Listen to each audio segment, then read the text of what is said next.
Yung kay utility, part 23 din, yung kay F1, yung ASTM. F2245. Diba? So ngayon, kaya gagawin natin is, bubuuin natin yung Venn diagram ng Sky Cobra based kay part 23. Okay, so sige. Alright, so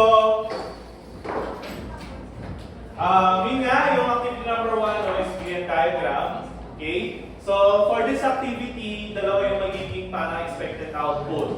You have yung technical report, and then yung technical drawing na Venn diagram mismo. Okay? So, reminder po ulit, your technical drawing, okay, dahil technical drawing yan, magpapacheck ko siya sa akin, printed. Okay? Pero ito lang. Okay, yung, ano lang, yung diagram lang. The rest, dun sa technical report is, ano pa din, soft copy po. Okay po? So ngayon, yung report contents, you have yung intro, okay, methodology, results, yan yung typical na content natin. Okay? For introduction, ilalapag nyo doon yung plain information ni Sky Cobra. No? Ano bang ano siya, anong type, plain type ba siya, okay? Tapos, saan ba siya certification standard mag-fall, okay? So, dito yun. Okay, and then, yung the very act, o the very purpose of Venn diagram. Ano ba ang saysay ng paggawa ng Venn diagram? No? In general. Okay? So, yun yung sa introduction. And then, for methodology, okay, so yan na yung mga necessary velocities, okay, V sub A and V sub G, V sub C, tsaka V sub D. No, i-explain ko mamaya doon kung pagka-bubuin na natin yung Venn diagram. Okay, and then there are necessary load factors, no, positive and negative load maximums. Okay, and then yung ultimate load factors. And then yung equations naman is yung stall line, tsaka yung gas line. Okay, so again, mag-gets nyo pag nagkuha na tayo ng Venn diagram mismo. Okay, and then for results and discussion, so yung velocities, yung mako-compute dito, okay, tsaka dito, okay, kasi technically lahat to computation eh. Okay, and then for these equations, no, si stall line tsaka si gas line, okay, so yung resulting equation tapos yung table of values nila. Okay, so tatlong table of values yung mabubuo ninyo. So yung una would represent your stall line. Ito yun. And then ito naman is yung gas line. No? Itong dalawa gas line to.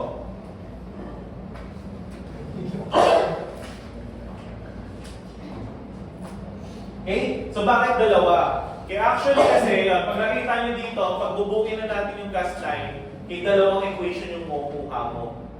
Okay, yung isa hanggang V sub C, yung isa hanggang V sub D. Okay. Tapos, syempre, yung the diagram itself, yun na, ito, ipa-plot na. Okay. So, yun ang conclusion references, no? Hindi yun na kailangan pakita to dun sa results and discussion mismo. Okay, pwede nyo naman sabihin na refer to Appendix A for the diagram itself. Okay? So, which is yun na. No? For our Venn diagram, yung A4 natin, na tech drawing format ang gagamitin. Okay? Tapos, syempre, no, it's not just the diagram, but also yung mga labels din. Okay? Nasaan to mga to? Gets po? Okay? So, yun. Bubuhin na natin yung Venn diagram. Okay? So, your Venn diagram actually consists of two diagrams, no, na pinagsama. Okay, so you have yung maneuvering. Black ko na lang, no? So, you have yung maneuvering.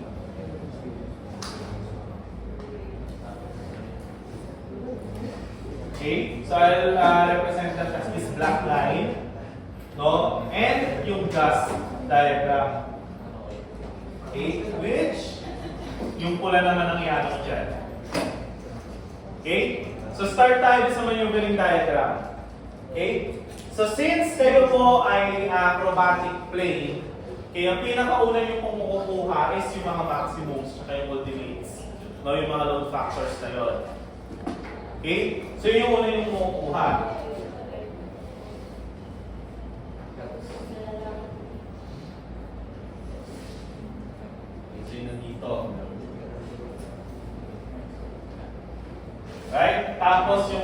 nila. So, unahin natin yung Nmaxes, no?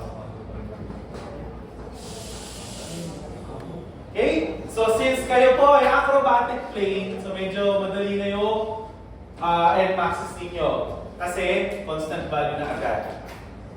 Okay? For acrobatic planes, ang positive Nmax is automatic 6. No? And then, for negative naman is negative 3. Okay? So, bakit naging negative 3? Because your negative Nmax actually for acrobatic planes is 0.5 times. Okay? So, ito lang yun. Ito lang talaga yung formula niya. Okay? So, kung given na siya, 6, di ba? So, 0.5 times 6 is 3. So, yun na mismo yun. Ayun na, meron na kayo kagad dalawa. Kuha ko. And then, paano ngayon yung mga ultimates? No? So, yung ultimates naman, okay? So, you can get that by multiplying your maximum load factor by 1.5. So, dahil kayo po ay acrobatic, 6, no? Di ba meron kayo 6 given? Times 1.5 sila. 9. Ayun na, meron na kayo. Then, same goes dito sa negative.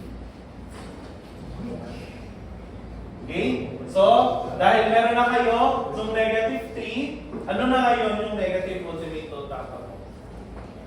Times 1.5 din. 4.5. No? Negative 4.5. So, yun na yung ano nyo. Yun na yung ultimate sa negative na. So, yun na. Meron na kayo kagad nito. Tapos na itong part na ito. Sige ba? Okay? So, yun na. Okay? So, ngayon, ang gagawin natin, okay, dun sa positive n, okay, magdodrawing tayo ng dotted line. No? Pati dito kay negative n. Okay? So, ang next na natin makukuha is yung V sub C. Okay? So, yung V sub C, which is, tatratsayin ko na lang na dito. Okay? So, to get your V sub C for acrobatics is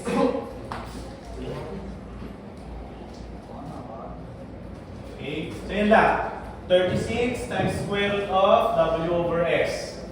Okay? So, take note sa unit ni part 23, no? Since under part 23 kayo, which is sa FAA, which is sa US, so, yung units usually na ibabato nila dyan ay English. No? So, yung makukuha mong unit ng V sub C from this formula is naka-nuts. Okay?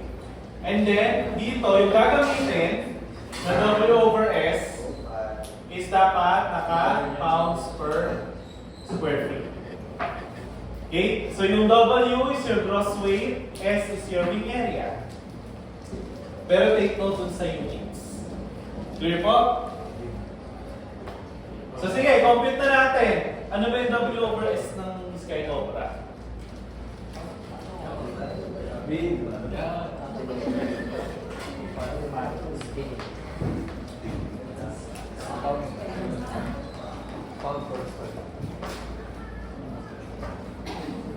Activity yun, sir. Ha? Activity. 8. 4, tsaka 8. May S dun tsaka W. Pero take note ha, convert.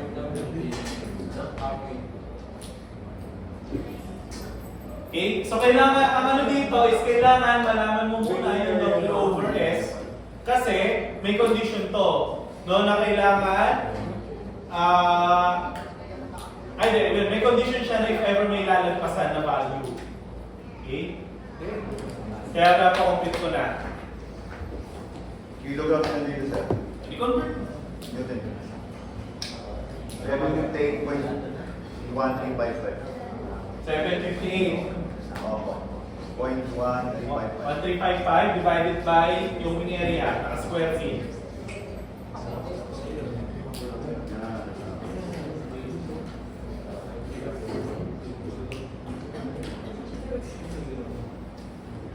$69.04, 69.04 square feet. Opo. Okay, pag pinag-divide yung dalawa, ilan?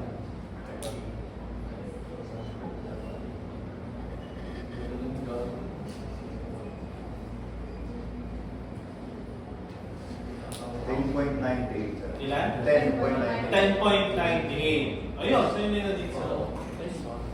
Okay? Since actually ang condition dyan is if your W over S lumagpas ng 20, okay, pag lumagpas yun ng 20, mag-iiba tong 36. Pero kasi in your case, 10 lang, di ba? Okay? So retain na yan. So ito na yung pinakagagamitin yung for B sub C. Gets? So yun na, once na nakuha nyo na siya, again, take note, naka-nuts to, convert nyo na lang. Okay? Meron na kayong B sub C. Next is yung V sub D naman. No, yung V sub D, mas mataas yun. Okay? So for your V sub D, okay, for acrobatics is 1.55 times the V sub C na nakuha ko kanina. Take note, naka-nuts pa din to. So, o-convert mo para mag-translate yan dito.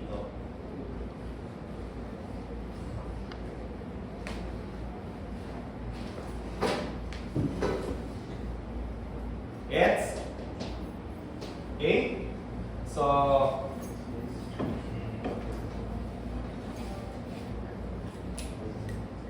okay. So, next naman is yung ano.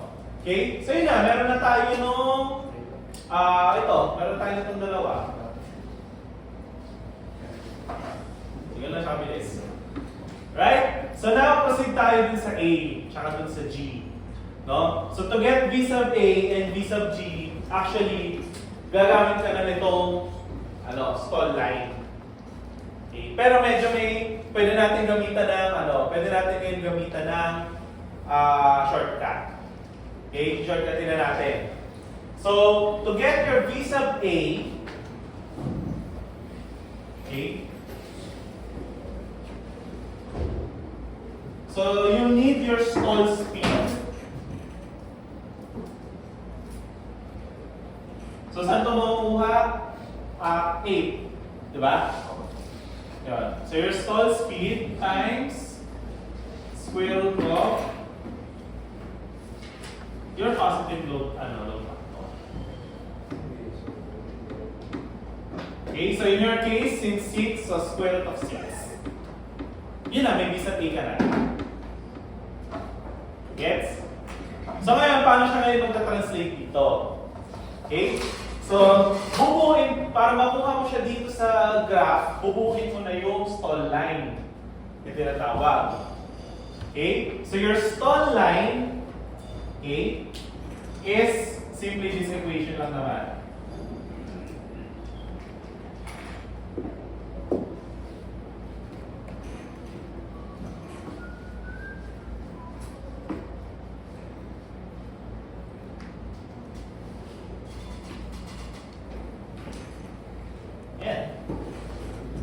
Okay? So you have yung density at sea level, wing area. Okay? Take note yung units ha. Okay? CL max, no, meron na kayo niyan, activity 8, di ba? Gross weight. Okay? And then yung V is velocity. No? Itong velocity, ito na yung dito. Yes? Okay? So,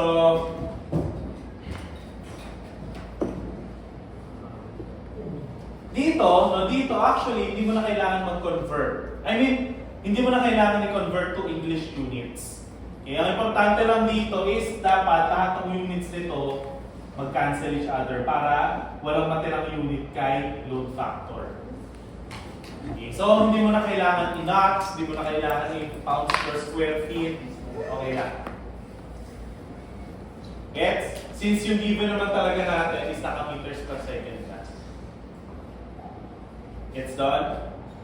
Okay. So, ngayon, ito yung positive na side. Okay? So, once you had your series of velocities, kumaga, mapupuno mo na to. Okay. No? So, nasa tamang landas ka ngayon kapag nung ginamit mo to at in-input mo yung V sub A mo, dapat ang lalabas na positive dito, positive N, ay yung 6. Positive N.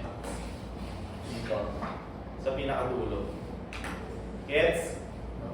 Okay? So ngayon, now that you have this column, pwede ka nang mag-plot. Pwede mo na i-plot yan dito. So you have yung velocities and ito versus ito. Okay? So makakabuo ka dyan ng parang parabola. So starting from 0, ganyan. Okay? Ngayon, yung point of intersection na to, yan, ito na yung A. Yan yung isa A. Okay? Tapos, yung velocity dyan,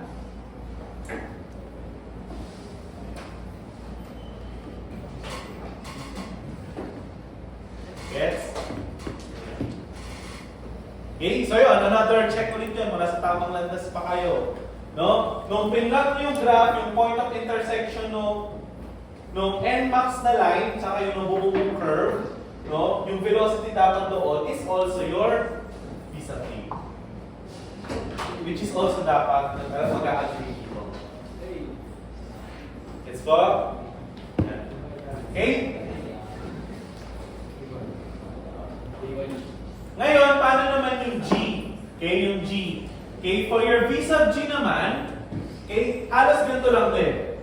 But this time, okay, medyo mag-extra steps tayo dito. Kasi, dito sa part ng A, medyo madali siya kasi we already have our positive CL max. Diba? So, for our V sub G naman, so kukunin natin yung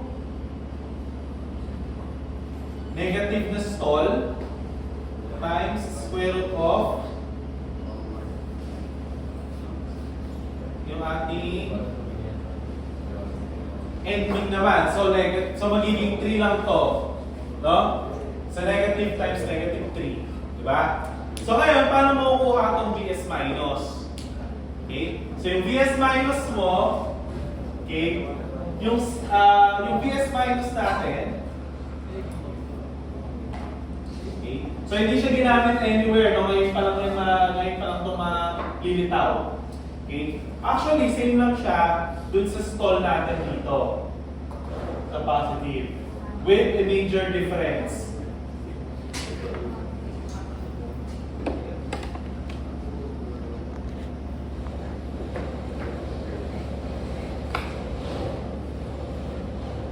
Okay? So ito na ngayon yung hahanapin natin. Yung CL minimum. Okay, so paano? Okay? So dito, babalikan mo yung activity tree mo. Yung airfoil. Okay? So kung naalala ninyo, di ba meron kayo dun sa sa activity tree ninyo, meron kayo lift curve. Technically, yung nabuo nyo dun parang kabilaan. Ganyan. Diba? Yung pinakababa, or usually dyan puputol yung curve, no? Kung saan siya pumutol dito sa baba, na C sub L, yun yung papalit dito. Okay? So, kung symmetrical yung airfoil mo, usually yan, negative lang nito. Eh, mukhang hindi. Tama ba? Symmetrical, hindi at symmetrical ginamit. Symmetrical. Okay, so you can still double check, pero most likely naman yan, negative lang nito. Okay? So negative lang ng CL max nyo. Yung activity 3. Gets? Okay? So yun naman yung dito. Okay, so yun na, once you got your VS minus, no? Tapos again, times square root of 3, kasi yun na yung sa end ninyo. Okay? So, meron na kayo ng V sub G. Okay? Masisingit nyo na siya dito. Okay? So again, nasa tamang landas na naman kayo if pag napuno nyo itong negative stall line, yung V sub G mo is dapat lilitaw dito, negative 3.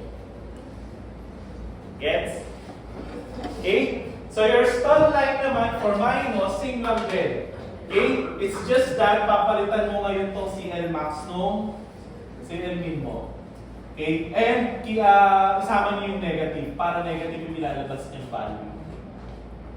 Gets?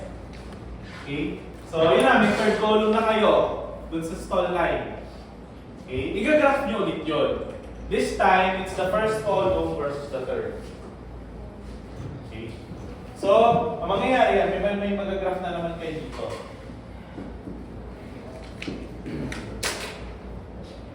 Okay? So ngayon, dito tatapat yung G. Okay? And then yung velocity na yan sa ano niya. Ito na yung V sub G. Gets? Ayun na, konti na lang, mabubuo na natin yung maneuvering. Okay? So for, ang last thing na kailangan natin makuha is ito, yung S tsaka yung S minus. Since na-compute na natin siya, no? Nasa tamang landas yung curve mo kapag pinlock mo yung S plus mo,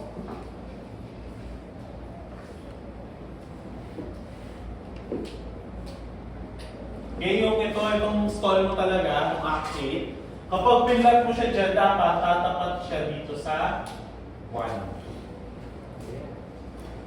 Okay? And then yung minus, yung S minus, dapat, okay, nasa tamang landas yung curve mo kapag, pag siya naman yung pinlock mo, actually nandito yan. Okay? Dapat, ang tatapat sa kanya ay negative 1. Gets? Wow. Okay? So yun na, no? After nito, may mga lines na lang tayo na isa solid. Okay, so ano yun? So we'll start here. Yung vertical line ng VS plus. Okay. And then, dito, itutuloy mo yung parabola mo ng stall curve, stall line hanggang A. Sa bubo mo yan. And then, after nun, dire-diretso na lang hanggang dito sa D. No? Since straight na horizontal line na lang yan.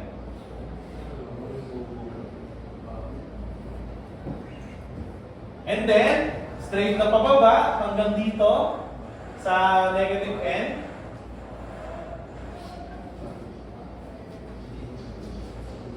Okay? Pinutol ko lang para may space dito kay PT. Sige, pababa ko na. Ayan. Okay. Okay. And then, tuloy-tuloy hanggang dito kay G naman. Horizontal na ulit.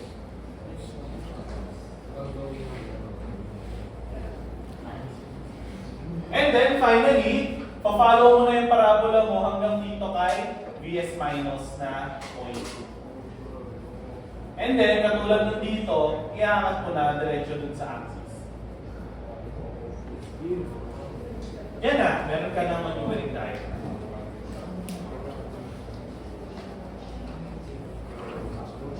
Questions?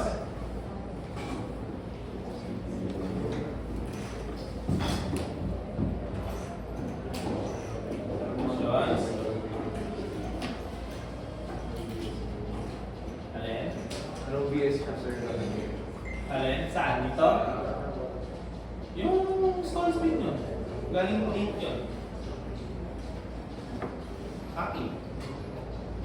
Yung madami po. Hmm? Yung madami po. Or sea level.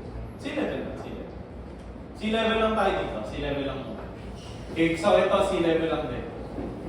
Ito rin, pang sea level lang. Questions? Yun na, no? We have now your maneuvering diagram. Okay?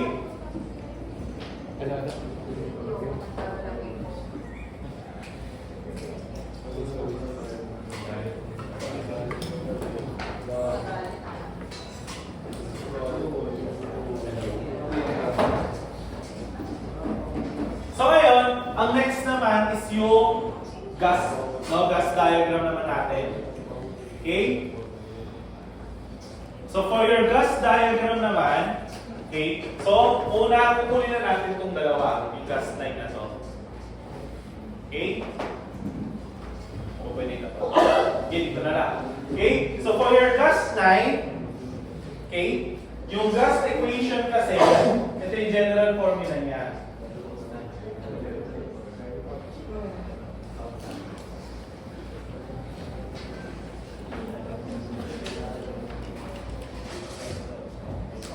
Okay? So, ano yung difference ng dalawa? Okay? Sige, isa-isay natin. So, yung W over S, meron na kayo nito, di ba? Nakuha nyo na. Yun yun. Okay? Exactly that. No? Naka-ano to? Naka-English units to. Okay? Yung K sub G, okay, yung K sub G, may pagkukunan yan.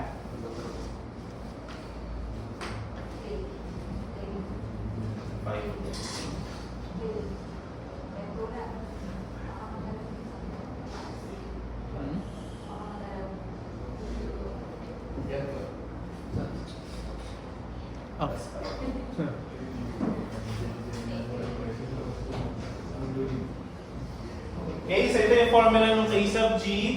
And then yung U sub G na to,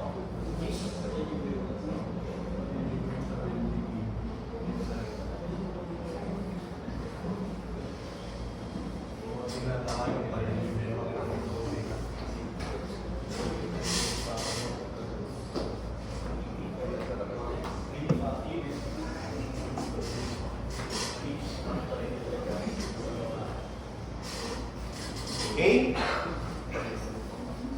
So yan. So ito, to get your gas line, start ko muna dito. Okay, yung W over S din, same lang din yan kanina. Okay, rho is density, again sea level density lang tayo. Pero take note, ano na to? Slug per cubic feet na to. Okay, English unit na. C bar is yung MGC nyo. Yung mean dynamic chord. Okay, meron na kayo nun. A is the lift curve slope from activity 3. Diba? I think na-compute yun. Okay, lift curve slope ng wing. And then G is gravity. Acceleration due to gravity. Okay? So meron na kayo dito mu sub G, mas-substitute nyo na yan. After nun, yun yung ilalapag nyo dito. So 0.88 times to all over 5.3 plus ito. Okay? Tapos meron na kayo ng K sub G. Okay? So, this one, dapat walang unit to, walang unit to. Okay? So, dito pa lang, kailangan mag-cancel out na yung mga units dito. Okay? So, yung ano mo, yung lift curve slope mo, for sure, gagawin mo to per radian. Okay? Para mag-cancel out yung units niya. Okay, so ito na yun. Okay, so meron ka na dito, walang unit. So meron ka na K sub G. Ito na yun. Okay, yung UDE, okay, or ako, pag-discuss natin, okay, tendency ko kasi tawagin itong UDE. Itong si UDE, to get that, okay, dalawa yung option, or dalawa yung tatahakin mo. Okay, if nandito ka pa lang sa pangalawang table, kay V sub C, okay, you'll use 50. Tama. So you'll use, given na siya, okay, 50 feet per second. Pag dito, okay, dito sa dalawa. Pag dito naman sa pangatlo, 25 na lang.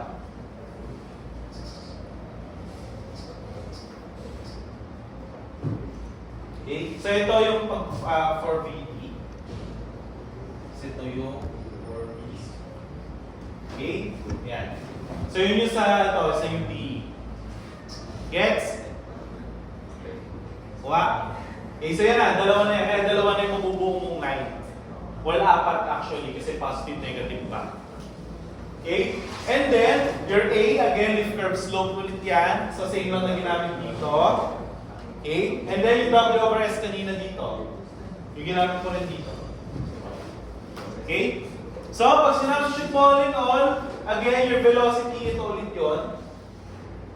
No? So, you will get an equation. No? Parang ganito. Okay? So, you will get an equation dyan. Blah, blah, blah, V plus 1. And then, ipa-plot mo yung equation na yun since meron ka ng table of values dito. Gets? So, yung positive n, kunyari dito, no, sa pangalawa, yung V sub C yung dulo. Okay? So, pag nag-substitute ka dito, sa positive n, ang gagamitin mo plus 50. Tama? Okay? So, may value ka na dyan, may value ka na dyan, may value ka na dyan. So, mapupuno mo itong second column. Pwede mo na itong i-plot. Okay? So, mapapansin dyan, pag pinlot nyo yan is, you will start here, so 1. And then, yung V sub C mo, siguro mga nandito yan. Okay? So, makakabuo ka ng diretso, straight line lang.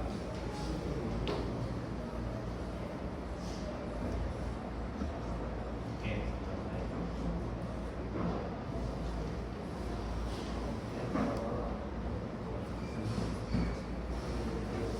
Yan na.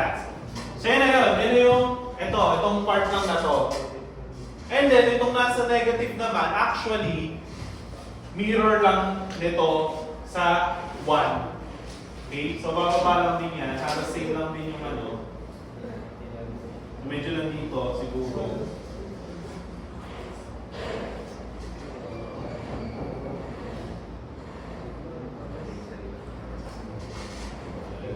Ulitin natin. Yan. Okay? So, yun yung second table. Yun yung graph nito. And then, yung sa V sub din naman, same lang din. Pero ito, malamang makukuha mo mga mas flat na graph. Straight line lang din yan from 1. Neckline mo doon. And same goes din dito. Okay? Yan na. And then, pag connectahin mo lang itong dalawang dulo. Yan na, may gas diagram. Okay, siyempre, again, kasama sa required na, no, necessary labels po. No? So, ito yung plus 50, plus 25, tapos ito yung negative 25, ito yung negative 50, na gas 9. Gets? Okay? So, ngayon, pagko-combine nyo na, no? Meron pa yan yung combination. Kung magkano i-shade mo na shaded area. So, yung shaded area mo is dito sa stall, no? Mula dito sa stall, sa top part, so ito. Okay, so kasama yan sa loob ng maneuvering. Okay? Ngayon, pagdating dito,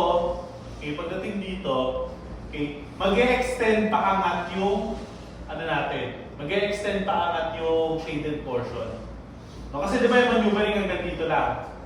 Pero dahil may upward na sumobra dito na gas, so, aangat na to. Okay, so hanggang dito na yung shaded portion mo yan. Tutok-tok. Kung hindi ito umabot, nandito na, okay lang. Okay, yung straight line pa din yung boundary mo. Gets? Ito pala yung C. So, ito yung D.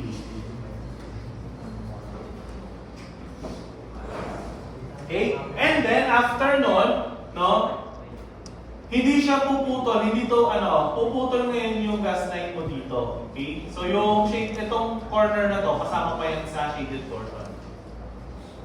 Gets? So, yung sa baba, ayan, hindi naman kasi lumagpas, so pasok na pasok lahat yan, no, hanggang dito sa corner na to.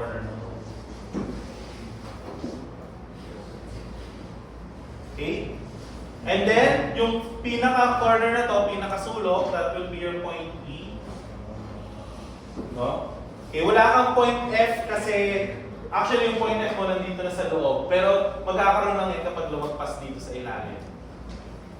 Okay? Eh hindi in this case. So walang point F. Tapos G na agad dito. Okay? Technically meron pang point B, no? Okay, pero hindi naman kasi siya required velocity. Hindi ko siya sinabi sa required velocity. Kasi kapag kunyari, may scenario, nabuo nyo yung graph, itong point C nasa loob, okay, wala ka ng point B. A tas C na agad yun. Actually, hindi mo na kasi sasama yung C, A tas D na agad eh. Gets? Okay, so yan na, may pinag-diagram ka na. So medyo CAD work ka na siya. Okay, yung pagbuo ng diagram. Questions?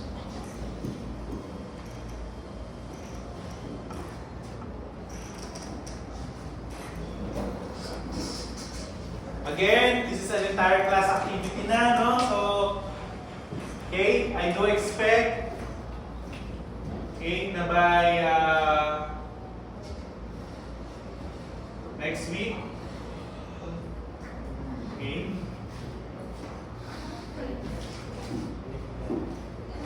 meron na. Madali na nga yun kasi wala na siya ng formula dito, no? Puro halos given na halos lahat.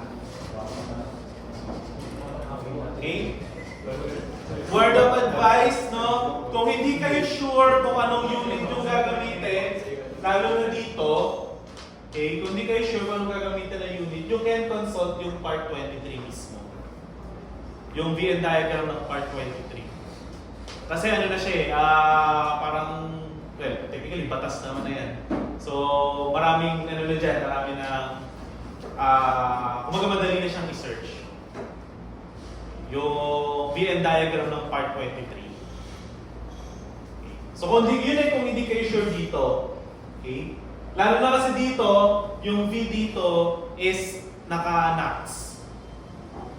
Naka-nuts tong fit na to. Okay? Ito kasi walang kailangan i-convert dito since magka-cancel out lang talaga yung units dyan sa stall line. Okay, so yung mga ganun may kailangang unit na bantayan. Okay? So kung hindi kayo sure, you can go to part 23, yung Venn diagram doon. Para ma-double check nyo na dapat nga naka-feet per second, naka-knots, pounds per square feet yung W over S. Yan, okay. Gets po? Okay, so ayan, finally, no, ito na finishing touches na lang ng finishing touches ng ating diagram. Okay, so aside from this diagram itself, meron pa tayong mga idadagdag. Okay? So since, di ba, may shaded area na tayo dito. Okay? So lalabel lang natin yung mga unshaded na area. Okay? So yung una is itong corner na to. Okay? So mula dito hanggang NMAX, nung nasa left no ating stall line, okay, isang tawag po dito is yung stall. Okay, this is your stall region. Okay? Same din dito sa ilalim. Ito, hanggang dito kay G. No, stall region tawag dyan. Okay? And then, pagdating dito, no, kay N-ul, okay, so between positive N-max and N-ul, yung region na ito na nasa taas, okay, this is your structural damage na region. Okay? Same goes din dito sa baba. No? Structural damage yan.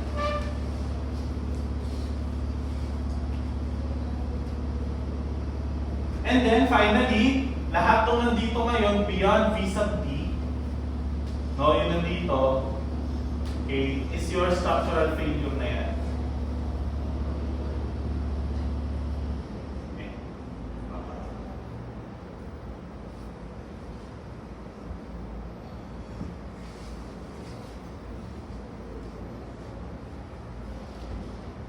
Okay?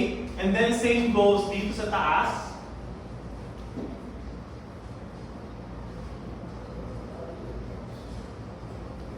And yung sa pinakababa naman din dito.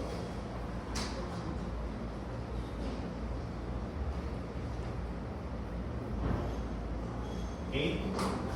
Take note, yung these areas are not shaded. No? Hindi nyo na kailangan i-shade yan. Kaya ang importante na shaded portion is yung combined diagram natin dito sa loob. Okay? But the labels are necessary. Okay? So, pretty much magiging halos ganyan yung itsura ng magiging graph. Naka-A4 format tayo sa technical drawing, pero you don't need to include a scale. No? Hindi nyo kailangan lagyan ng scale dun sa title block. Okay? Wala namang scaling yan since hindi naman siya parang dimension, no, ng object. Okay? So, try to maximize, no? Maximize the entire paper space kasi punong-puno ng mga labels yung ating diagram. Okay? So, kung masyado kasi siyang maliit, nagsisiksikan yung magiging magulo yung itsura. Questions? Again, this is a one-week thing.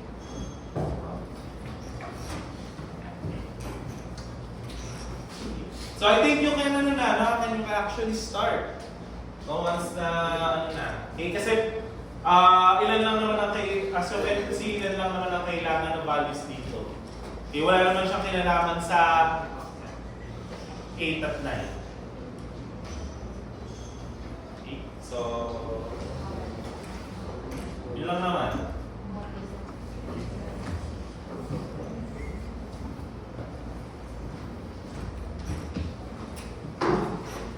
Okay, so,